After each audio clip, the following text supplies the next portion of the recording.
Hello, everybody. RC here. This is Global War 36 version 3. We played the 36 version, not the 39.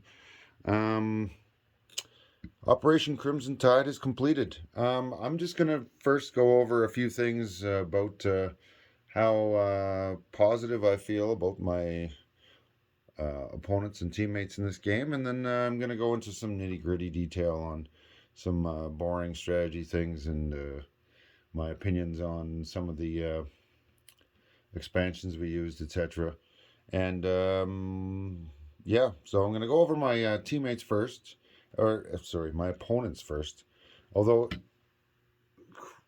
War Heroes was such a great guy to play the game with, totally positive attitude. Um, he was in a tough spot, and as Russia or the U.S. the Comintern, and he played like a trooper the whole game. He was not argumentative or anything, so it was great to play the game with him.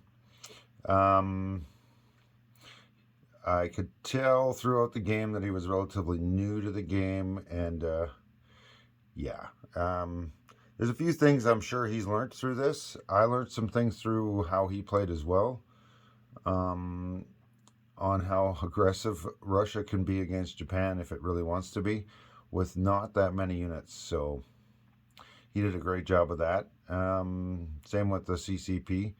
So yeah, on that note, War Heroes, excellent playing with you, and you were a great person to play with and also against at the same table. Obviously virtually, but it was a great time. Thank you very much, sir.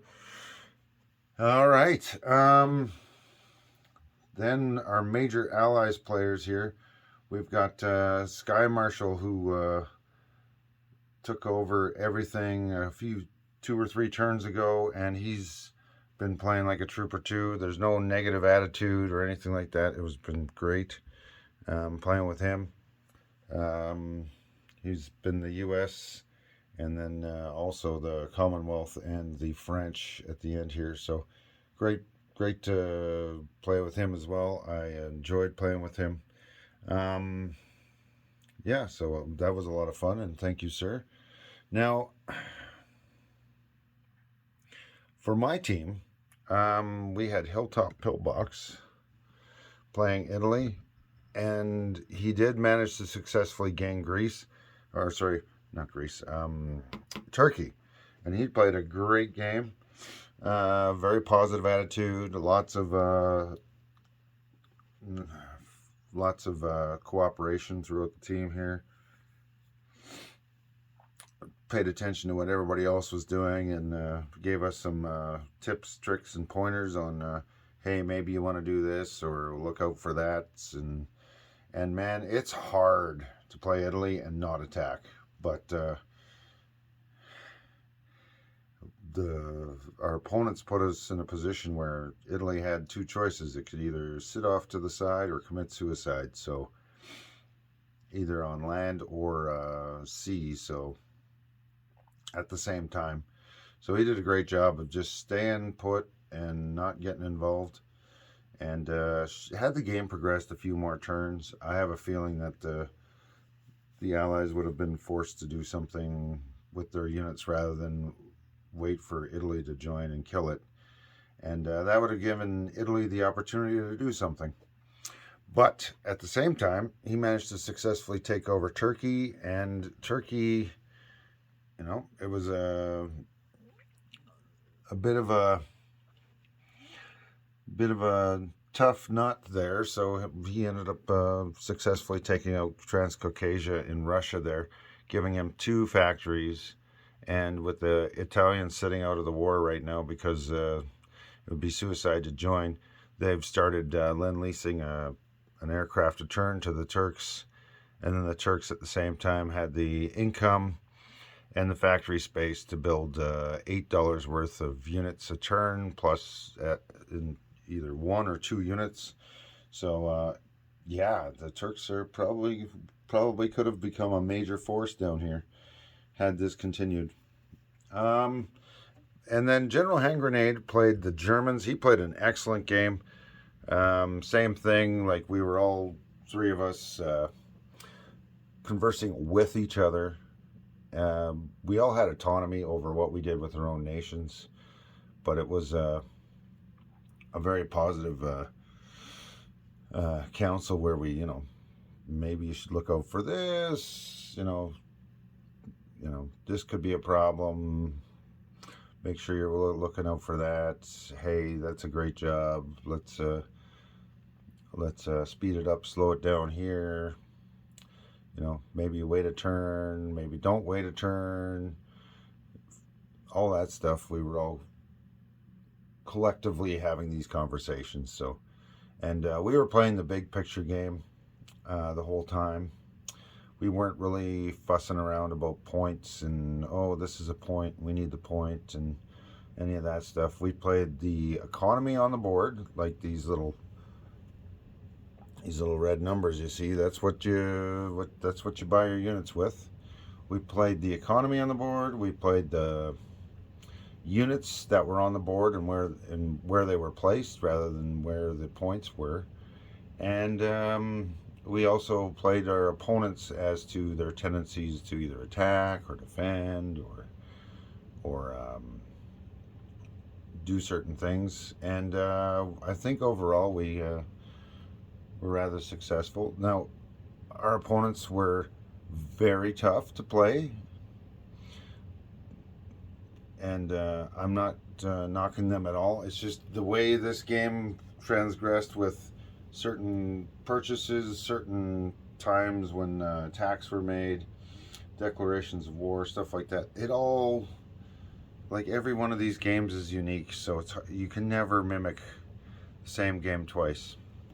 So on that note, I'm going to jump over to Japan, and I'm going to go over a little bit of what I did, why, and when, and how, and we'll just have that conversation here. The Japanese fleet never went south of here. Ever.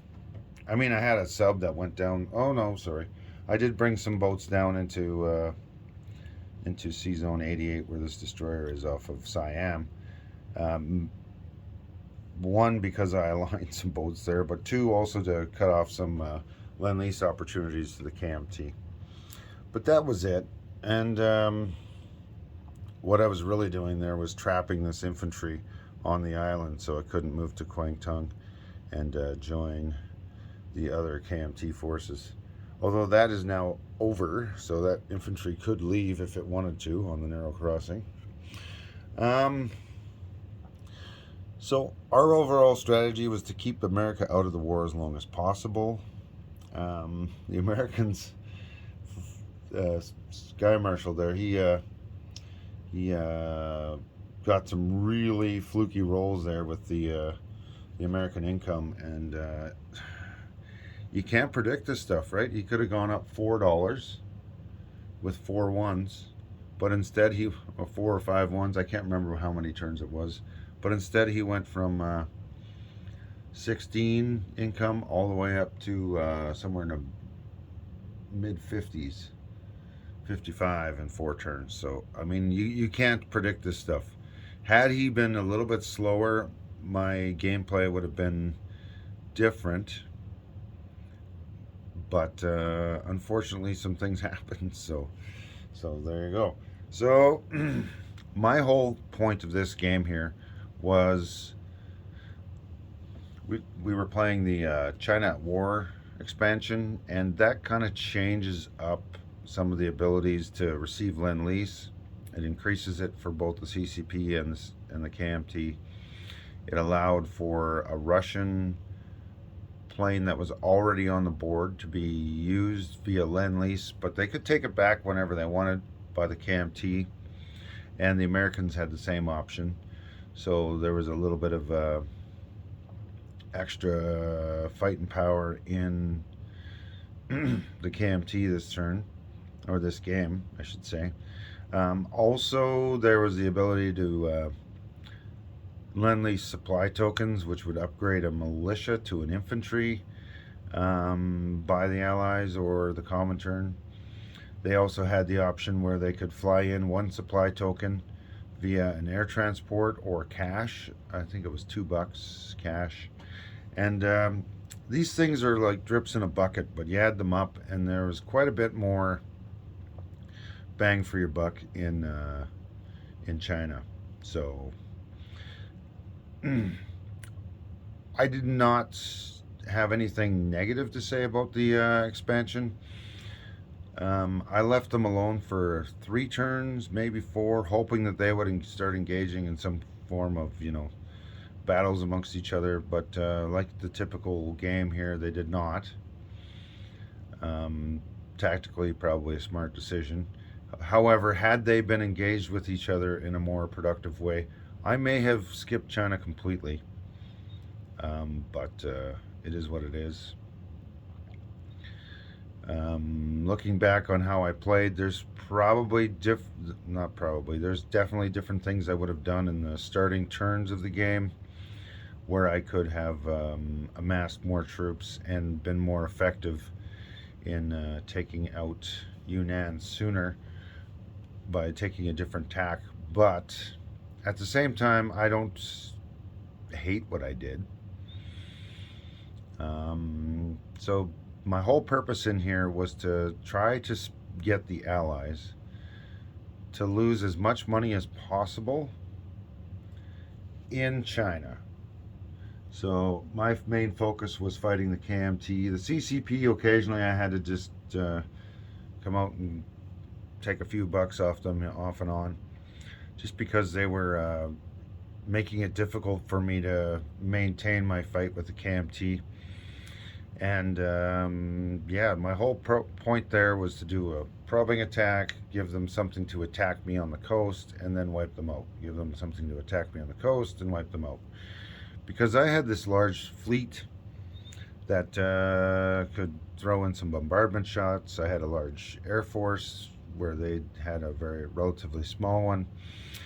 And that was the whole point of this. The whole point of this whole game, I've been understating the strength of the Japanese and trying to get them to feel that I was weak enough that they could throw some money at me and kill me, but not so strong, but still strong enough that they needed to do that, but weak enough that they didn't need to go all in against Japan. And I'm not sure if I necessarily balanced that line appropriately, but Russia certainly thought otherwise, so that kind of changed my strategy here. So anyway, I'm trying to remember here. Around the couple turns after the war started in Europe, I had received an Italian tank via Lend-Lease. I had 4 more tanks of my own. I had a stack of light tanks. I can't remember if it was 6 or more. But the whole point of that was I was just bringing in units after units after units, trying to. I think I had Kwangtung and Szechuan, and I had the KMT down to the island, Yunnan with a huge stack, and this Qichao with the small stack. And the whole point of everything I was doing was to just come in there, eliminate this giant stack here in Yunnan, and then from there spread out and take whatever was left of China. Unbeknownst to me, the Comintern war heroes had a different plan, and the same time that I was starting to land tanks over here and get prepared to move them into position, thanks to the mountains, it takes longer to get them to the front. The Russians declared war on the Japanese, and they started encroaching into here, let me just turn that up a little bit, and then they started encroaching into Manchuria here and Korea, and that was a little bit rough on me, but I'm still like, okay, I need to pick a target. I'm going to take out the KMT. The Russians, if have also declared war on the Germans, they're going to want to bring their planes and stuff and some of these units back there. I'm the smaller threat, but at the same time, Russia needed money, and I was a way to get money so that they could keep fighting the Germans on the other side. That seems to be where they the Russian focus remained. So that in turn forced me to abandon my attempts to eliminate the KMT and take out Vladivostok here with the port so that this major lend leasing that was being done to the Russians could stop. I had to recapture Korea. I had to recapture all the Manchurias. I still maintained Rihi, but that's it. I had to recapture Suian. I've lost it since. Um, I had Shanxi at the time, lost it since. I had to take over both parts of Mongolia there on the way, and I've lost one of them since. Like the Russians have the Comintern, I should say, the Russians and the CCP have kept a sustained pressure on the Japanese forces. So as a result, there, I'm now in a position where hopefully, had this continued, I would have been able to take these $3 off the Russians, moved a lot of this forward because the cavalry can move too in mountains to catch up to the front, and then continued on to Novosibirsk and eliminated the Russian threat on this side, also helping the Germans on the other side against Russia. Germany moved faster than I could, so Moscow's now fallen. But yeah, this is more or less a foregone conclusion with Russia, having them currently sitting at 11 income from their previous 46. So I believe that's one of the main reasons we called the game. Economically, the Axis were just too strong, and that's, I believe, why the game got called. Now, all it's been in here was I've never been fighting over just the money or just the player, or in fact, I never play for the points. I worry about the points mainly as a point of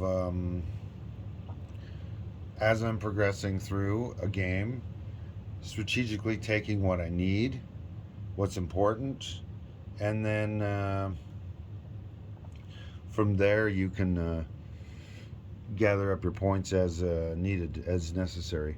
So that was my main goal here. Now, there was a point in time where I did a surprise strike on. Oh, there we go. Let's move that down. On the now you can see my whole fleet at the moment. On the American fleet over here in Hawaii. Now, the reason that had to be done on a surprise strike is I needed to move 4 from this zone to reach Hawaii, and 5 from this zone here to reach Hawaii. So that was done, but unfortunately, that had my whole fleet tied up on in the middle of the Pacific, which allowed all these subs to start coming in and convoying my lines. But that's okay. I was on the way back home with all these aircraft and boats. Like this stuff, this turn would be able to return here. And I'm now in a position where I've got 5 fighters and 3 tacticals, and I've got a fleet carrier, 2 light carriers, and I've got 2 more light carriers I could place this turn or next turn to start hunting down all these convoys.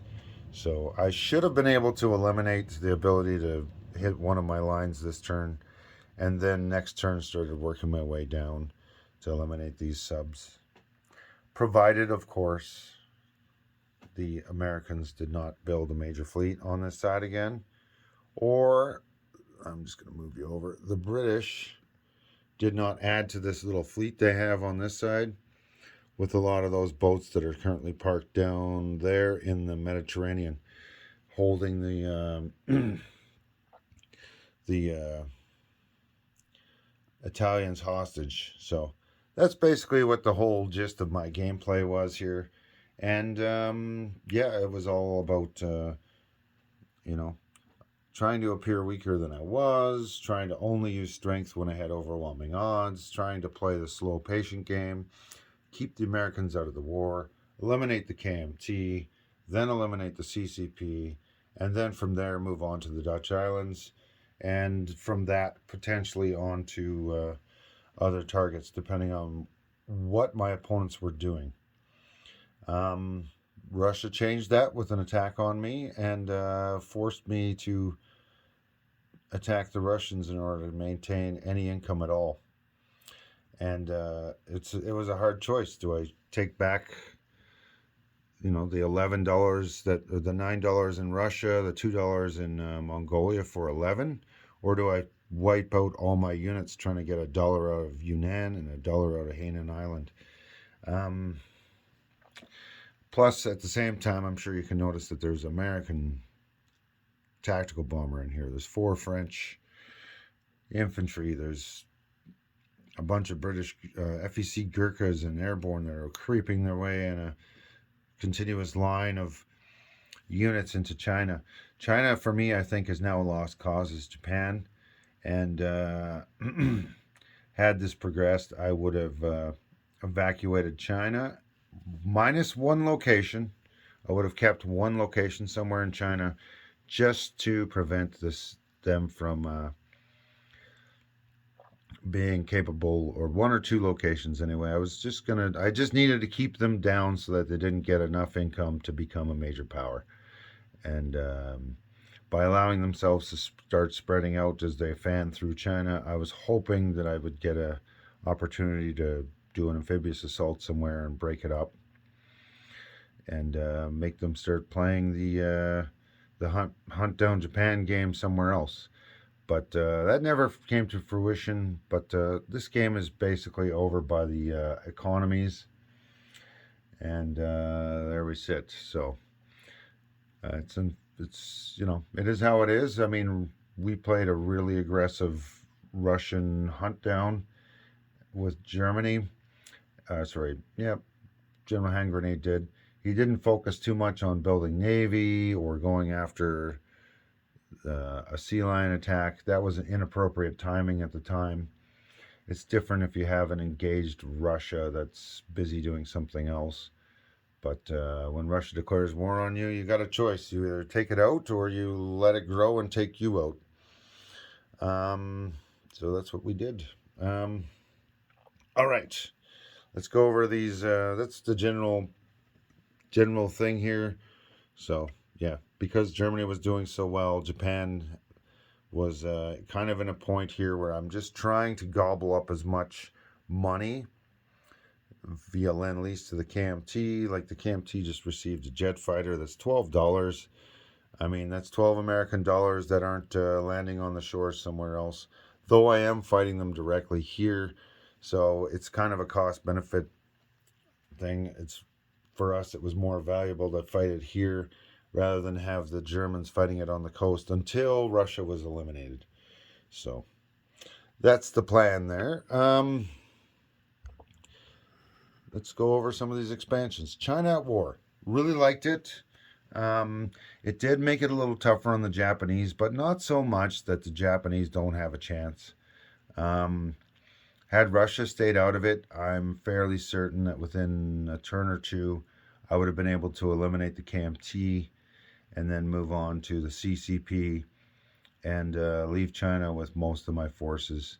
And from there, there's a potential that I could have threatened the Russians or threatened a ground assault through Anam Tonkin, I believe it's called, or northern Vietnam.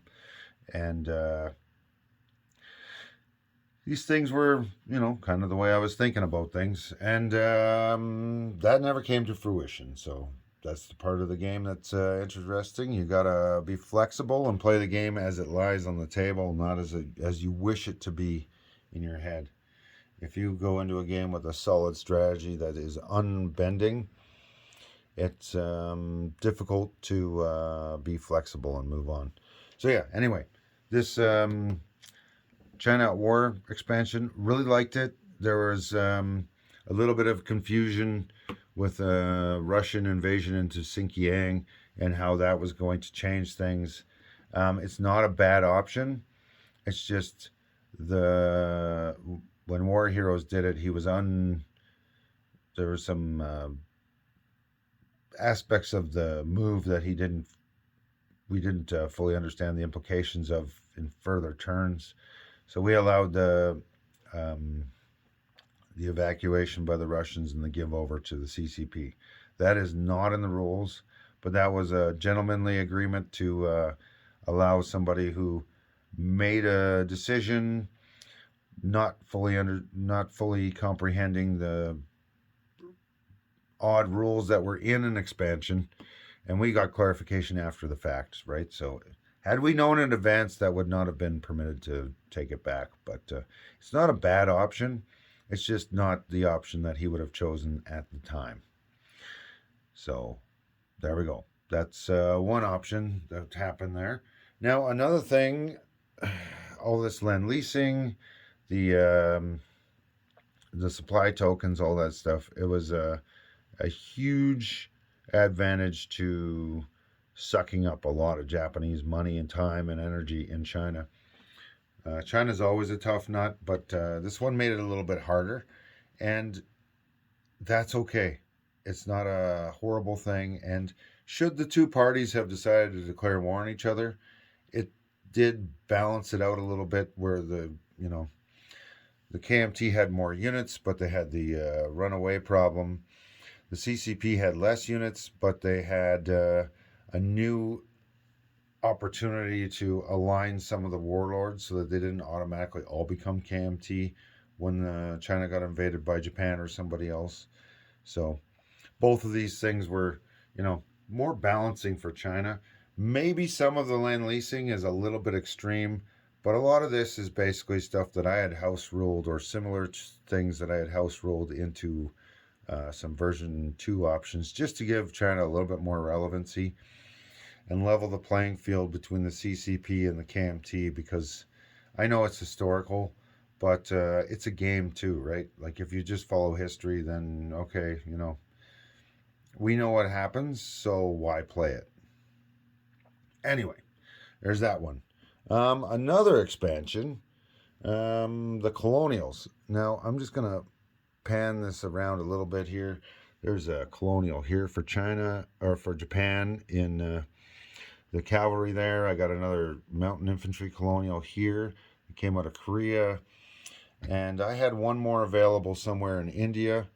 Now, the Americans had their one and only one here as a defensive unit in the Philippines. There's a militia in here that has an attack move. So this militia is militia based on size of unit rather than abilities. So it's a special militia that has the ability to move and attack.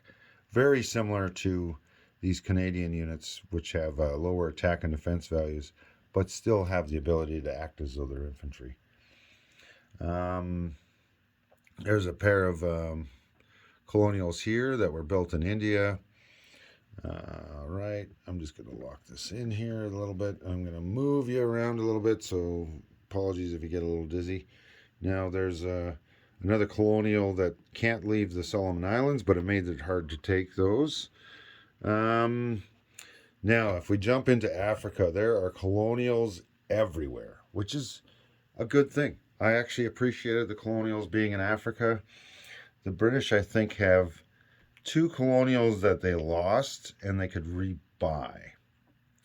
So I actually appreciate how many units they could get and whatnot. They could have been used differently, and I don't want the way this one game went with the strategies and tactics of the Allies to dictate my opinion of what could be done with the colonials. So, as much as it seems like Africa's overpowered, that's partially because FEC colonials were brought to Africa. Other Pacific colonials were brought to Africa. The French brought some of their colonials from Vietnam to Africa. So there was not everything that's here always necessarily has to be here.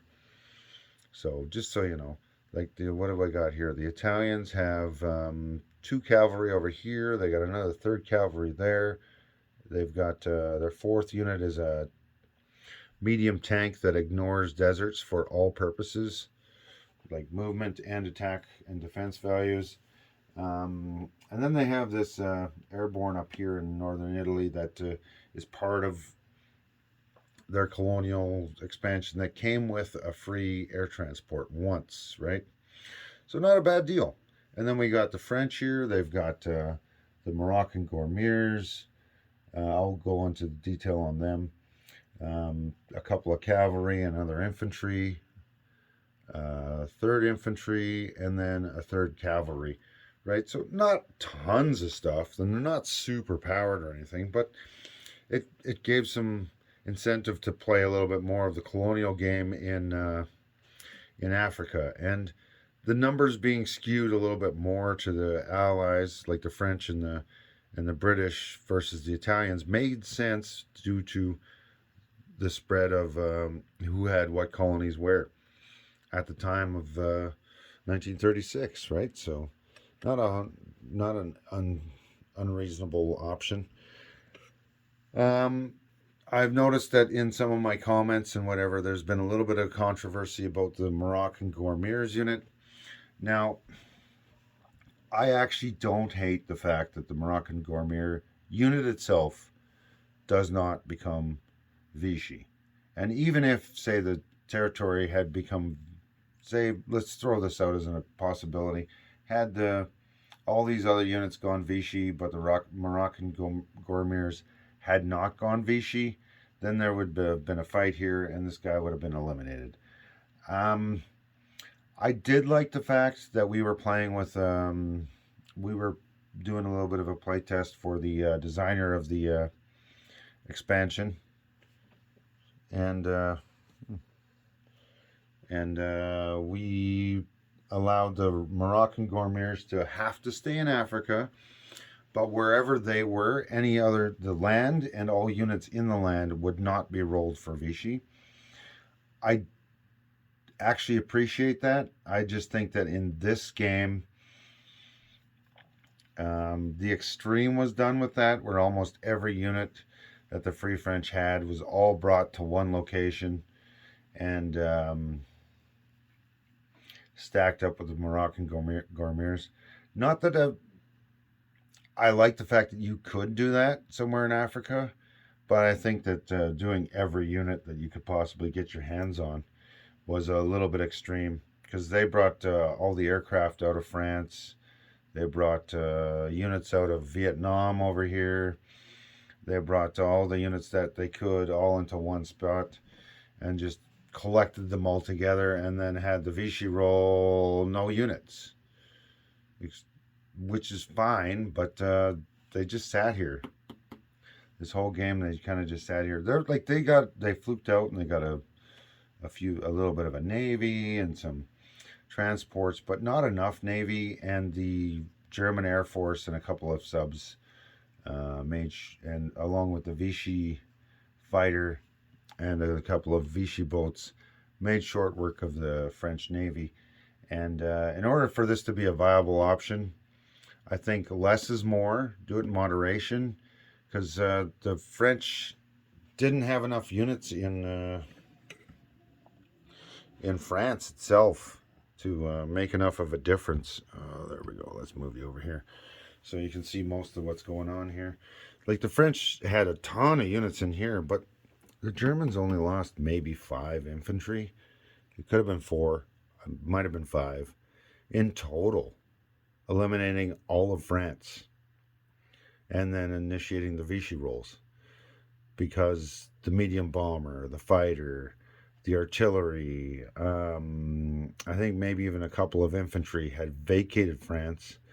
And then at the same time, rather than building more units in France, the French were building all the colonials throughout the colonies and gathering them up on transports and bringing them all to join the Moroccan Gormier unit. So it made France too weak.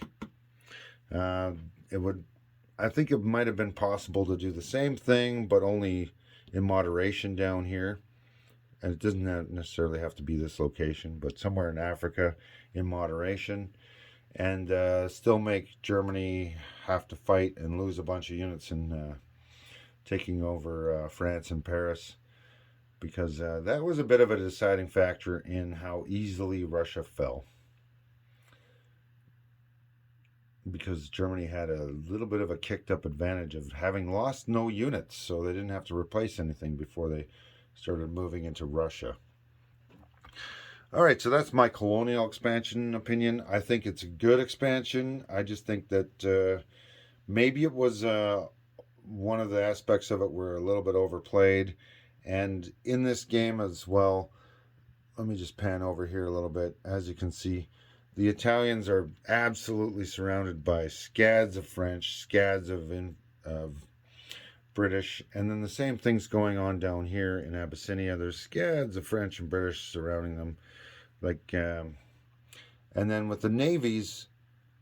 Throughout the game, had been a rather large navy over here, approximately larger than half of the Italians. And then on this side, they had done the same thing. So Italy had a choice throughout the whole game based on the Allies' play, literally, of sitting off to the side or committing suicide on both land and sea. So as a result, they've been out of the war. And that kind of has skewed what could have been done with this colonial expansion.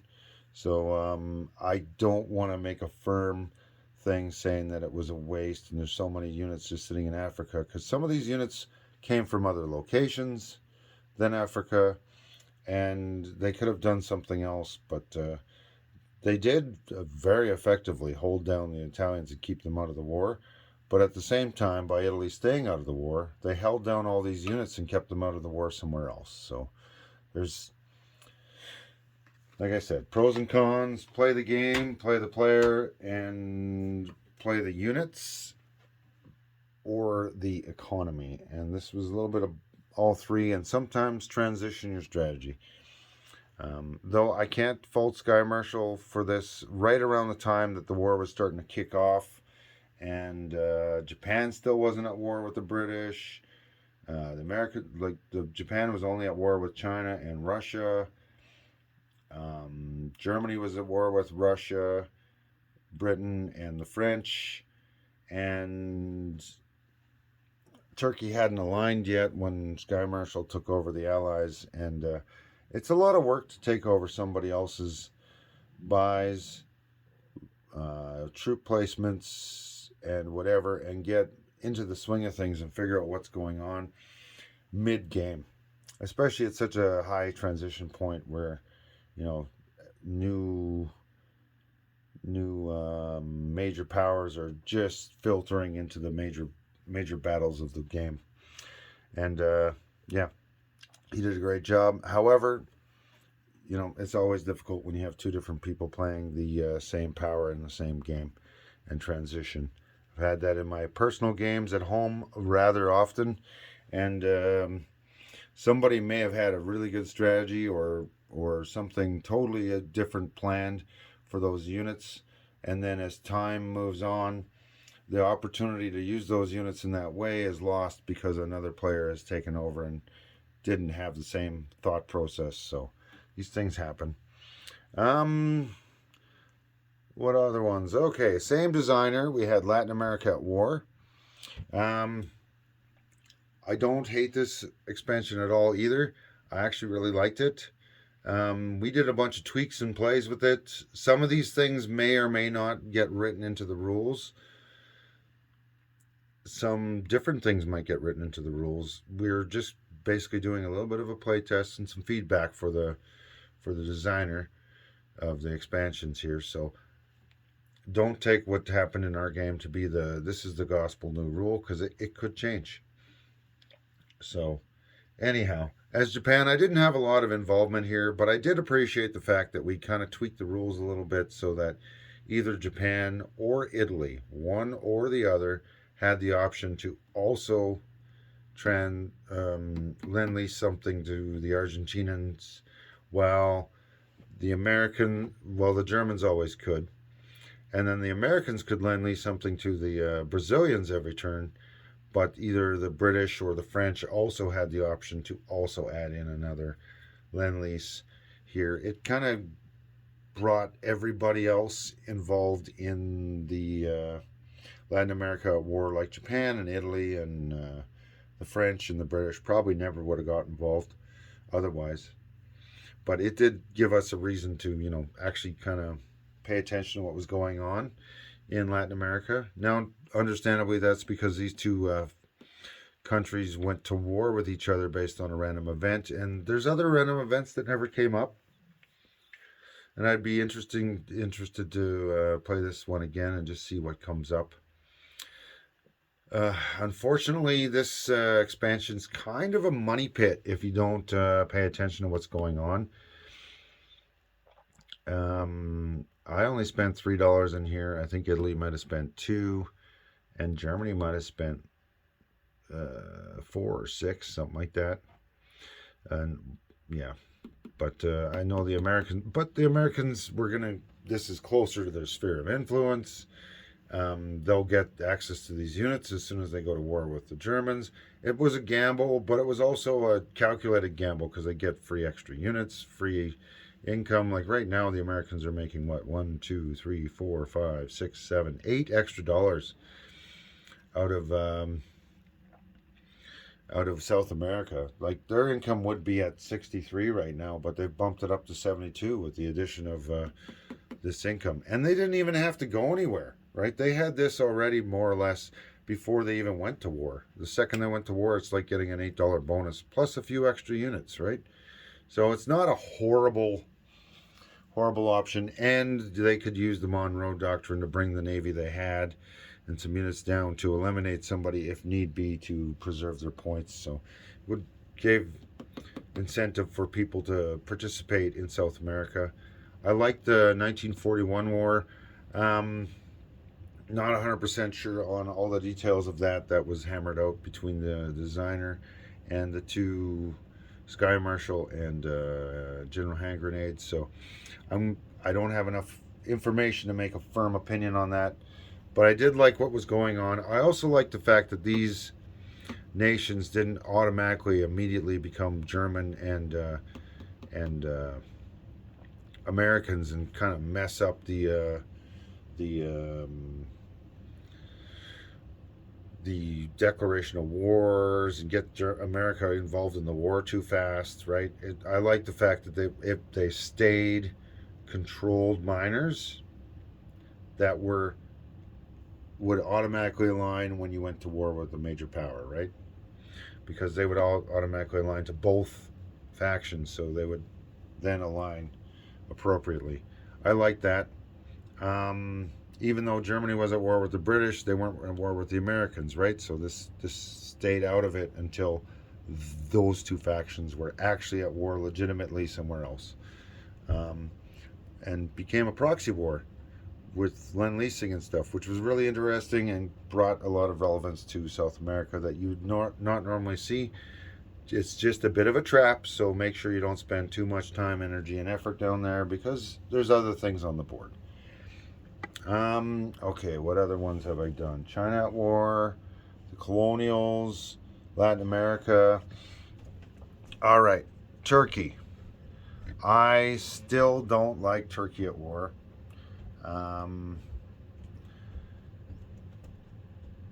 It's one of those things where even if you like Turkey at War itself, even if nobody rolled influence for it, gives Turkey a lot more units than it normally has in the game. Now, I know that the base game has been play tested like crazy, and I don't know if this expansion was play tested with the base game ever, and I feel like it's kind of, it gives them so many units and so much extra stuff. It kind of, and the fact that it could go to 3 different factions, it kind of off balances the game. And if you're playing a friendly, fun game with a bunch of friends like we just did, cool. But if you think it's going to be some kind of tournament, don't put any expansion. 0. They're not play tested with the base game, and there's some ambiguity in the rules. A lot of the rules for Turkey seem to be basically the version 2 rules with the capital renamed, and the reason for the cap for some of how the land leasing went and where the placement of the units went was based on where the capital was and the fact that if you lost the capital, you lost Turkey. Honestly, if I was going to play this expansion ever again, I would make sure that we did a few house rules to clean up any potential things going on in Turkey. And if you're going to be playing Turkey with the intention of, oh, there's an exploit here and we're going to exploit you and win the game, um, it's an expansion that hasn't been play tested as extensively as the main base game, or even with the main base game as much. Be prepared, go through all the things, double check, okay, make a decision before you play with it. If Turkey gets attacked and wiped out in its capital, what do we do? Right? Can you even attack Turkey before it gets aligned to anybody? Or, sorry, influenced by anybody?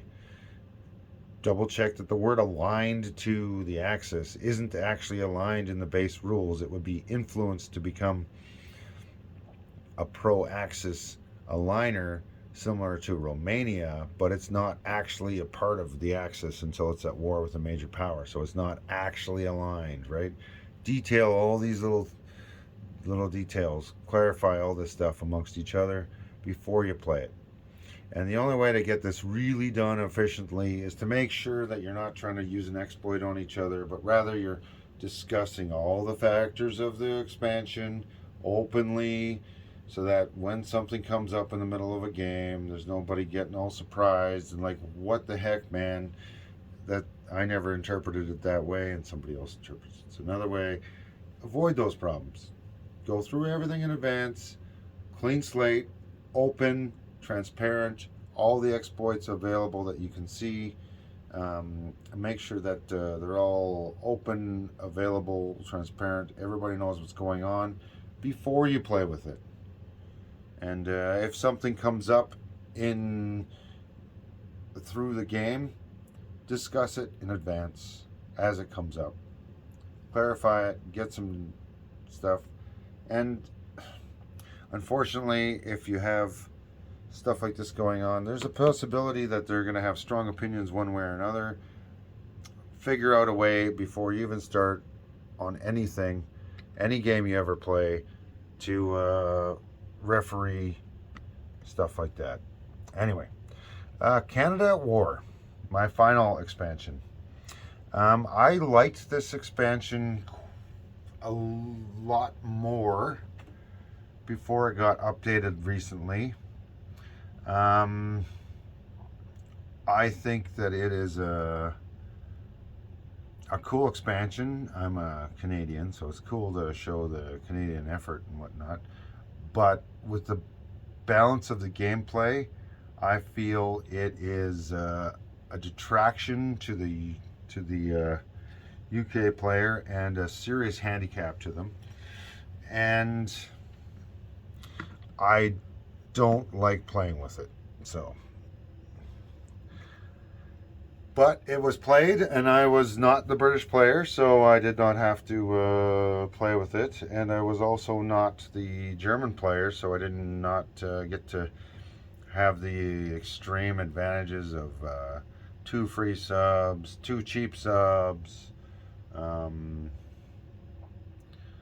every turn, and then there's wolf pack tactics which completely break the balance of the convoy raiding aspect of the game. And then there's also this aerodrome of democracy where you can buy cheaper planes in Canada, and in the previous version you had to lend lease them home to where whoever bought them so that they could be used there. So you got a bit of a discount, but you got the plane in a longer delivery. There's been some talk recently about changing it so that you could start, buying a plane with Australian money or FEC money or UK money or French money in Canada, and then rather than lend lease at a discount regardless of how much it is, and then And then rather than leasing it back home, you could fly it home and have it do combat missions along the way. Now, there is a whole lot of playtesting that was done in the economy of the major power known as the Commonwealth.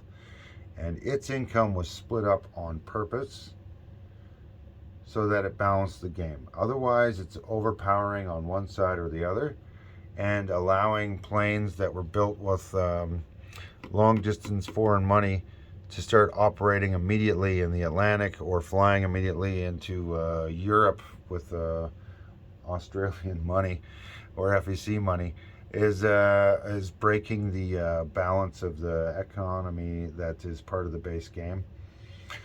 So we've got that going on. Another thing I dislike is Canada in the base game is an opportunity for the British to ignore the fact that their major factories have been bombed out in London and build using the same income an economy in Canada, the Atlantic economy, right? That covers South Africa, Europe, all of Europe, and North America. And this expansion stops that from happening and instead allows British money from the FEC and Australia to be spent and moved on this side. And both of these things combined with the wolf pack tactics and the stuff given to the Germans, I find it's I like my expansions to be a little bit of salt and pepper on my plate of eggs, which is the base game. Your nice, fried eggs on the plate. That's the base game, and you put a little bit of salt and pepper on there for an expansion. But I find this expansion just overpowers the game, and it's got too many active elements. It's also got a really odd unit that nobody else has. That's really cool, but I don't. It feels like it reminds me a little bit of like a comic book version of a World War II story with the Devil's Brigade being. It would fit better in like a D-Day level game, where a single land zone isn't a huge country, right? Where you're playing more of a tactics style game. I think that's more of a tactical unit in a strategic game, and it feels odd to me. But you know what? I mean, it's not a horrible expansion. There's just a few. I would do a few tweaks to it and maybe improve it. But it's very similar to the Dutch expansion. It really hampers the British's ability to do certain things with its money in certain places, and is more of a handicap than for the British than anything else. So yeah, for that reason, I don't hate the expansion, but I bought it, but I never use it on my home table. I only use it when other people demand we use it. All right, so those are my expansions opinions here, and to be honest, it's difficult to play a game and get a real feel for any of these expansions when you have so many that you've added into a game at once. It's difficult to know what the China at War expansion is like when you're also dealing with colonial infantry in the China at War scenario area. It's difficult to know what the colonial expansions like when you're also playing the Latin America at War expansion. And then you're also playing the Canada expansion. And then we added in the Turkey expansion. Like a standard game here has been warped 5 different ways. So my recommendation, if anybody's going to try out an expansion, is try them one at a time. And as you're going, be open with each other, be clear, figure out, negotiate your way through something. If you can't come to an agreement, don't stand there on both sides of a red line and screech at each other. Just, okay, obviously this is something we can't come to an agreement on. We're either going to get a neutral party arbiter that we both agree on from somewhere else, or just let this rule go and we'll just say it's not a thing, right? It's the only way to get these things done. And that was the great thing about having doing a play test for the designer of the Latin America and the Colonials, because we had him here in part watching what was going on and giving us feedback and listening to our feedback. But it's his expansion, it's his decision, not mine, not somebody else's in the game. So yeah, a lot of fun. Um, just trying to think. I think that's about it. But yeah, like I said, we had too many expansions that cost too much. There's always every unit in here is a cost of entry, and you can do anything you want in this game, but you can't afford to do everything. So, and in some ways, that has dictated what the results of this game were well in advance of anything happening. Yeah, I'm not going to go over all the nitty gritty strategy of what happened. General Hand Grenade covered that quite well. I think that's about it for this. So yeah, my thoughts on ever playing one of these games. There's three things you need to play. You need to play the economy, you need to play the units, and you need to play the player, because the player is going to be the one who moves the units. And those three are key. Victory points are great, but if you're worried about victory points from turn one, it's a losing strategy. Don't worry about those. Worry about where the opponent's income is. Worry about where his units are. That should be your primary focus. Economy, units, player. And if you're playing on a team, be a team. You need to work together, right? Sometimes what's best for Japan is not what's best for Germany. Sometimes what's best for the British is not what's best for the French or the US. Work together, coordinate something. You're going to have to, sometimes do something that's not in your best interest. But if you go like a bunch of loners in a game playing every man for himself, your alliance typically will lose to the alliance that is playing as a team. And that is my little bit of advice from this game here. So thank you to all my opponents and teammates, and thank you to everybody else who was watching this. Hopefully this was a entertaining game for the most part. It took a lot of time and effort on our part to get the game out, but it also took a lot of time and effort on your part to watch the game. So thank you, and hope everybody's having a good time and a great day, and I will see you later.